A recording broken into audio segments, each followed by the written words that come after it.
Hello, welcome back.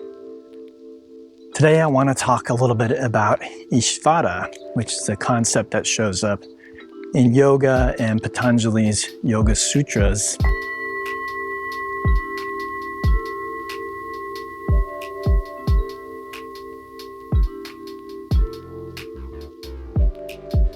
Before I get into the talk though, I do want to thank the community, the online community, that make these talks possible.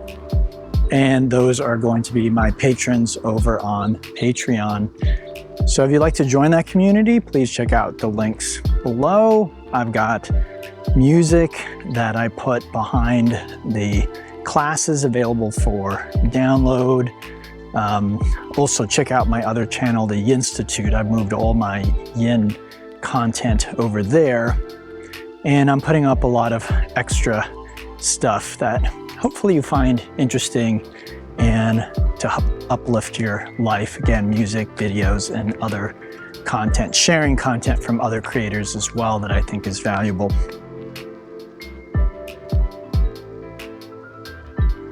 Okay, so Isvara. So we're going to explore this.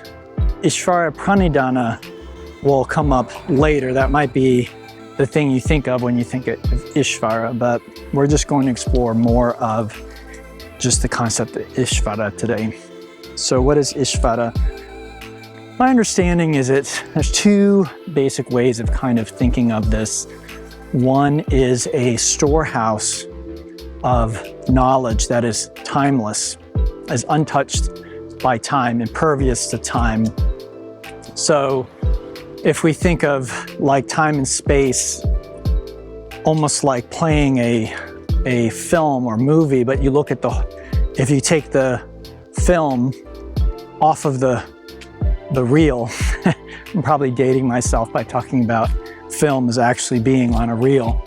The digital natives probably won't get that, but you know, film used to be shown, it was on a reel and it would actually play. So you play it, and as the reel unspools, you have different images, and that's the movie there. So you could watch the movie linearly, right? You're watching one frame at a time, but in a sense, the whole film is on the reel, right? At the same time, like that's the entire film. There's no time. And in a sense, that's what our reality is like.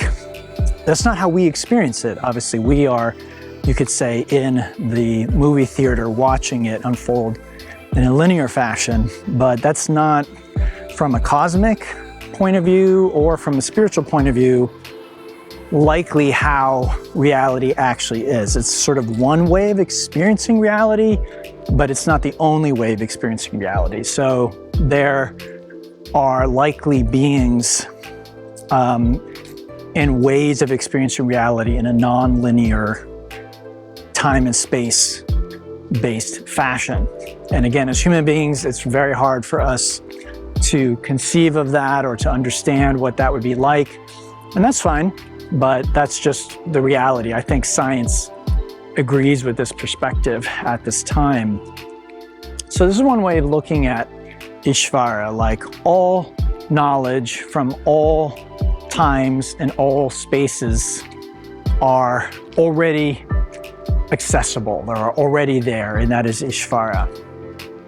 And so in the Zen tradition, there's actually one of my favorite Zen teachers who you may have heard me speak about in the past is Muso Soseki or Muso Kokushi. He's known by both names.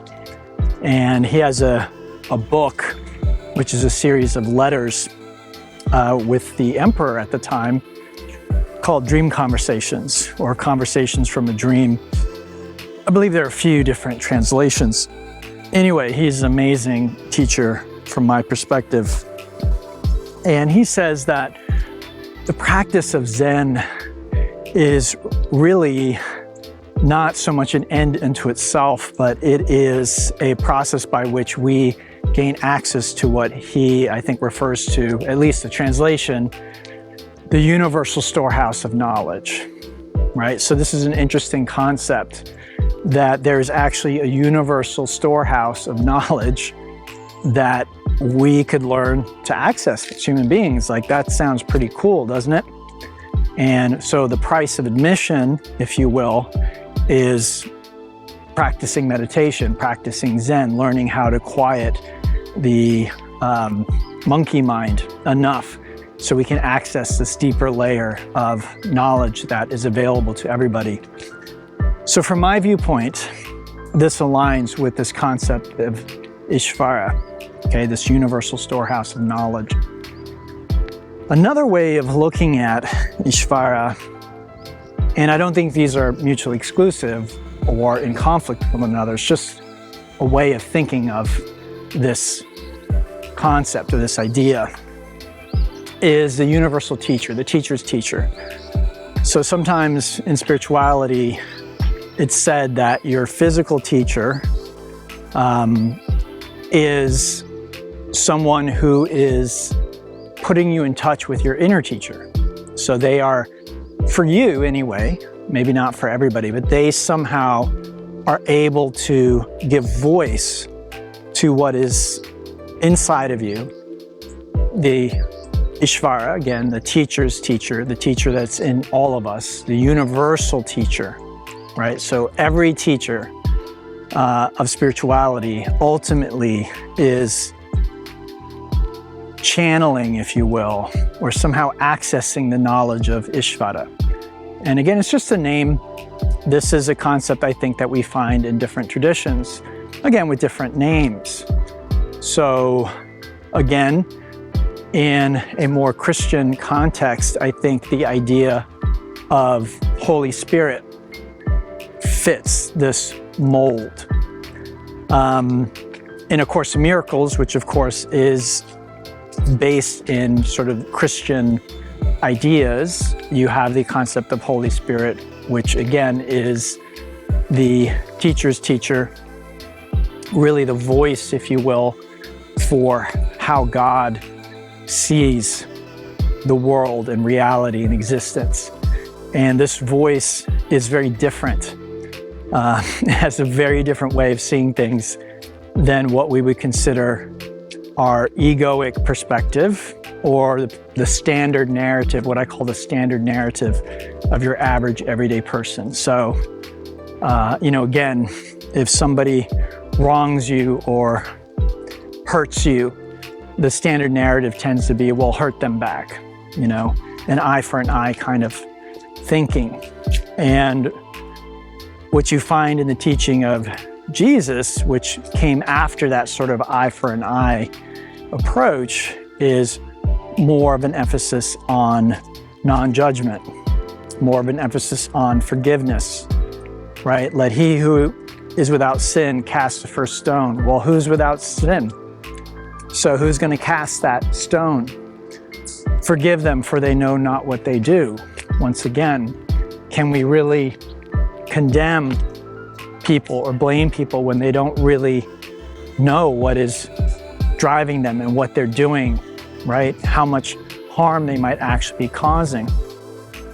So these concepts, I think, create space for us to pause on a spiritual path and to invite in a very different perspective than the one that comes from our ego. And it's said that the ego generally speaks first and speaks loudest.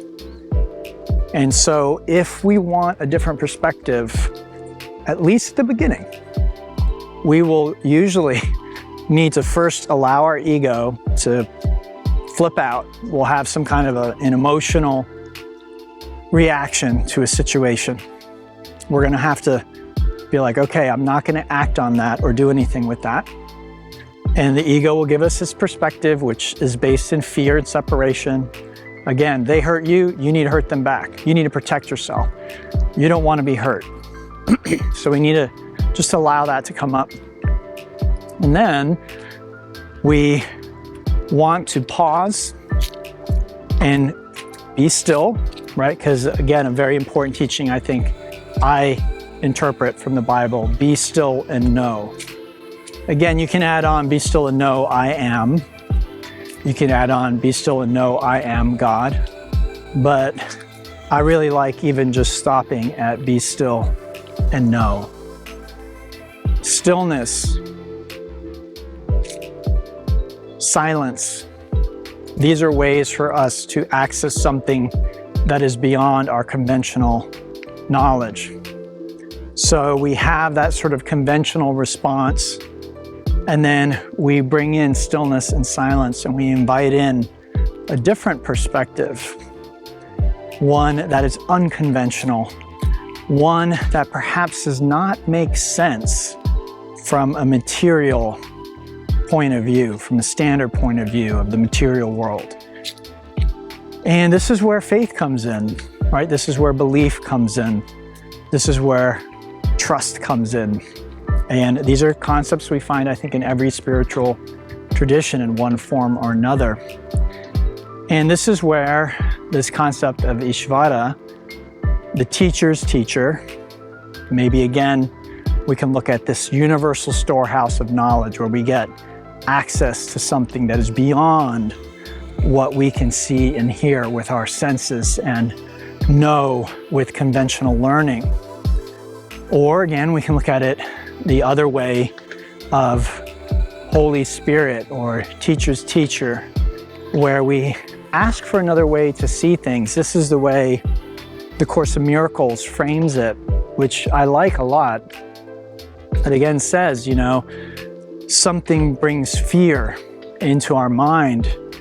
We need to pause and ask for another point of view, another way of seeing things, of viewing the situation. And so again, we need to be willing to create space for that and to allow that to happen. Then perhaps over time, with practice, that becomes automatic and that becomes reflexive.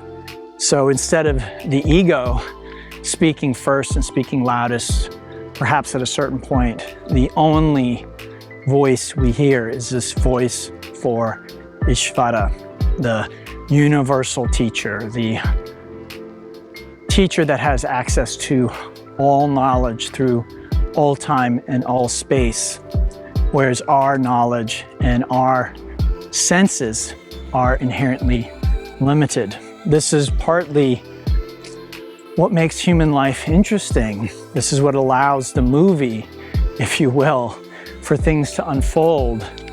And I don't necessarily see the ups and downs of human life in the way that maybe traditional spirituality saw it, as such a blight and a curse and a huge problem.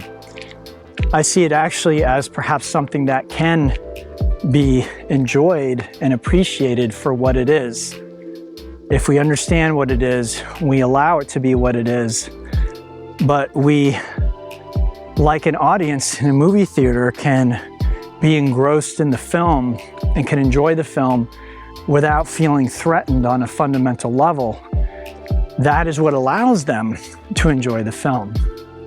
If we were to present people with a film and say, just by the way, what we're showing you in this film, in this horror film, when the film is over, we're going to do those things to you. Those things are waiting for you in the lobby. Maybe there's a mass murderer or an alien, and we say, oh yeah, enjoy this film, but by the way, it's going to happen to you when you leave. People wouldn't be able to enjoy the film. They'd be too disturbed and worried about their own future. It's only when there is the proper amount of interest and emotional investment. So again, not too much, but also not too little. If you have no investment in the characters, which is what many traditional classical spiritual traditions sort of teach, like complete detachment, give up your possessions, move to the mountains, into the ashram or the monastery, shave off all of your hair, give up all of your money, don't have children, right? Don't have a family. those things are distractions from the spiritual path. Okay, this is one way of seeing things. And again, this is basically like, get up from the movie. It's not real. You're wasting your time. Like, that's one way of approaching life. But another way, again, it's like the movie is so unreal. It's not important. Just forget it. You're not going to enjoy the film that way. The other extreme, of course, is where most people are in the world, which is they're overly identified with the characters in the film. They're overly identified with the outcomes in the film. They can't enjoy a twist or turn in the plot because they're so convinced that their own demise and destruction will come as a result of this twist or turn in the plot. So the sweet spot, again, is going to be the person who's invested, who's interested in the characters and the story that is unfolding, but they're not too invested. They have a perspective that ultimately everything will work itself out. Everything will be okay in the end. And so I've given past talks about this. If you want to go back at this point, I don't know how many talks that I've created here, but if any of this resonates with you and interesting to you, maybe just go back and scroll through my Patreon page, scroll through the YouTube page, see if you can find some videos that speak to you about some of these concepts, because in my experience, these concepts have been absolutely key in not only giving me a sense of reassurance in life. And what I find is generally we keep looking for that outwardly, right? In things of the world. So we want big, sturdy houses. We want bank accounts that are full of money. We want a lot of physical reassurance that everything is going to go the way that we want to. We, again, try and marry people. We create contracts with people. We try and lock down reality to assure it's going to go the way that we want it to go. But in my experience, there is no guarantee. I think throughout the world right now, we see an upheaval in the order that has been dominating the world for basically the length of my lifetime. And this existed before my lifetime. It wasn't created at the time of my birth. So there have been a lot of things that have been playing out for quite some time, and it looked like things were going in one certain direction for a very long time. And now what I find is I look at the world and I find things are going in very unpredictable directions. So again, when I was younger, if I looked at the world and you said, what will the world look like in 2025? This is not what I would have predicted. I don't think anyone could have predicted this. Some people say that they maybe predicted that there would be unrest at this time. And that's an interesting concept. Again, there are certain people that have these more expansive views of cycles. And so there are some people who did predict that around this time, at least in the United States, that we might be experiencing the type of unrest and upheaval that we're seeing. But I would say those people were in the minority. It looked like things were of a certain way and that those things would continue in that way indefinitely. But as we are learning, every time we introduce a new piece of technology, even something that seems harmless, like social media, like something that, how could that be harmful? You're just connecting with your friends and your interests online. How could there be a downside to that? And maybe if that's all it was, there wouldn't be a downside. But like most things in the world, people don't just create things out of the goodness of their heart. All of these social media companies were created to make money, ultimately. So as things are monetized and as people figure out how they turn your attention into money, things shift and change. So my point is that this world is unpredictable.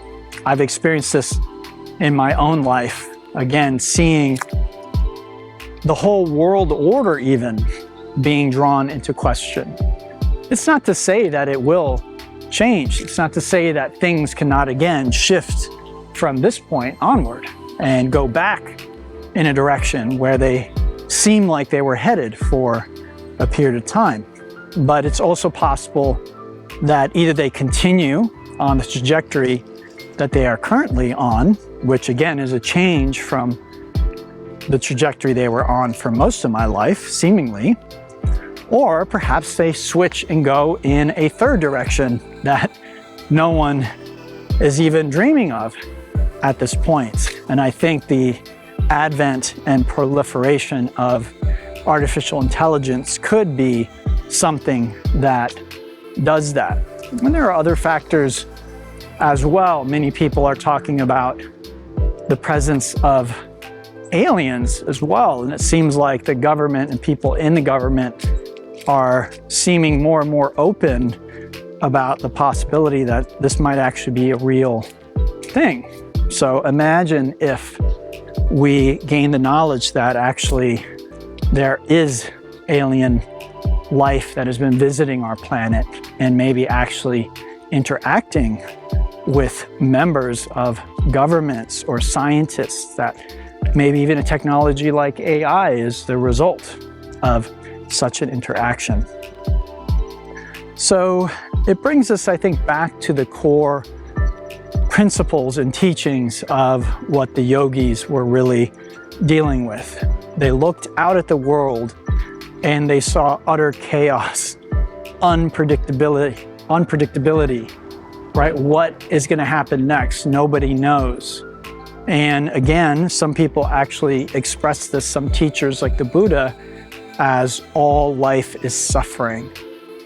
You know, if you expect to be able to predict what's going on in the physical world and to rely on that, right?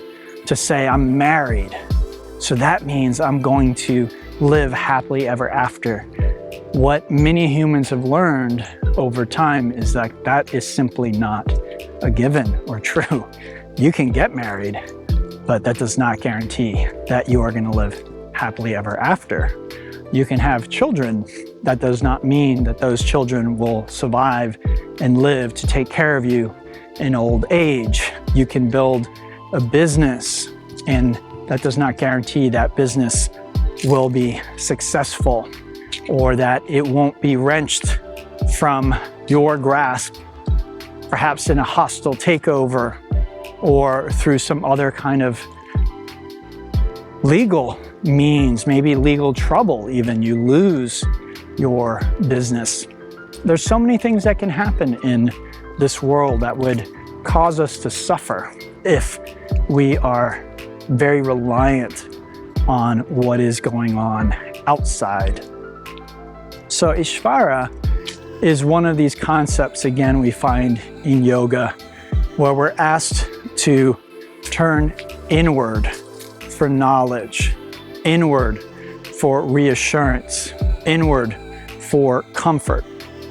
And this is maybe the basic teaching from my experience, from studying these things for most of my life at this point. Buddhism and Taoist concepts, advanced or more esoteric Christian concepts, as well as the yogic concepts.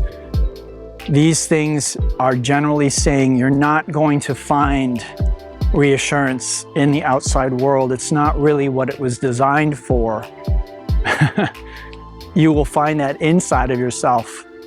And again, to go back to the film analogy, if we want to enjoy the film that is unfolding, and not just grit our teeth till the end of the movie when we die, then we need some reassurance that, yes, I will get up out of the seat in the theater and be able to exit and live another day and enjoy that day.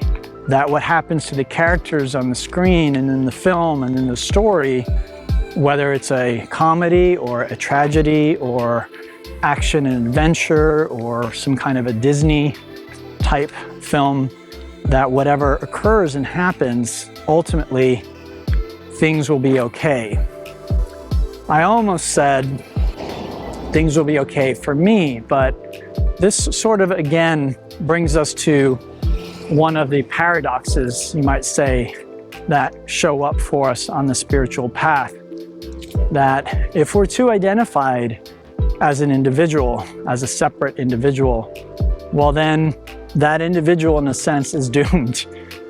That every character will have an arc and will have a story, and every story has a beginning, a middle, and an end. That is just the nature of a story and a narrative. That's what makes them interesting and beautiful.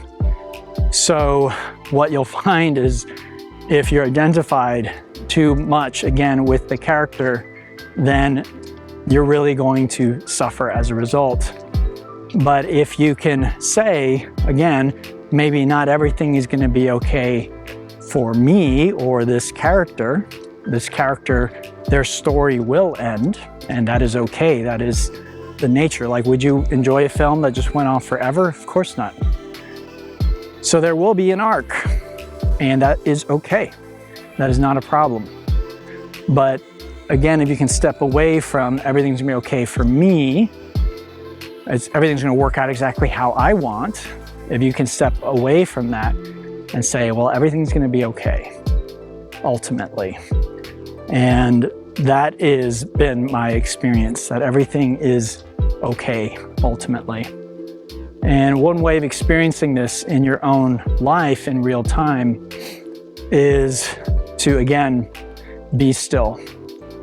Find some space and time when you can be still and be quiet and relax and turn attention inward.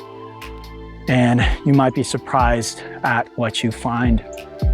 If you ever want some help with that or guidance with that, you can set up some private time with me, and I can guide you through that process depending on where you are in your journey. But I don't think it needs to be difficult or complicated. Just shifting your attention from doing to being, right? Being present, allowing yourself to just experience the moment, because the present moment is the closest we really get to the way things really are in this narrative. Things seem to be going right from past, present, future, constantly scrolling by. Again, we're watching the film unspool. However, you could say that when we come just into the present and we relax and we turn off the film and we take the whole film reel off, then it's like the whole film is there for us in that moment. The whole of eternity and experience and knowledge. And again, this is this concept of Isvara. In that stillness, in that silence, in that openness and willingness to be wrong about our take on how bad everything is, then we can hear another voice and another perspective, that can change everything. And for me, it has. All right, everybody. Thanks again. Thanks again to my patrons. Even if you have no interest in helping to support this work financially, I do recommend going over there. There's a lot of free stuff that you won't find here on YouTube. If you are on YouTube, you can really help me out by liking, subscribing, sharing, and commenting, as always. Until next time, everyone, namaste. Have a beautiful day.